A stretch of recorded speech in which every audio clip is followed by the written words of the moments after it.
Because let's face it, everything else they'd been up to that prior decade was pretty amateur. One of Omega's sticking points versus Rolex was an insistence on being seen to be the high-quality option.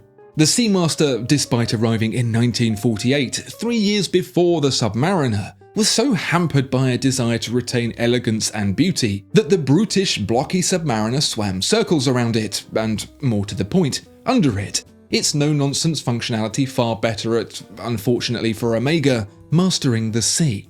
You see that lingering hope Omega had of being the pretty one in the incredibly wide polished bevels on the Speedmaster, added to the professional line once Omega realized people were actually paying attention to it now.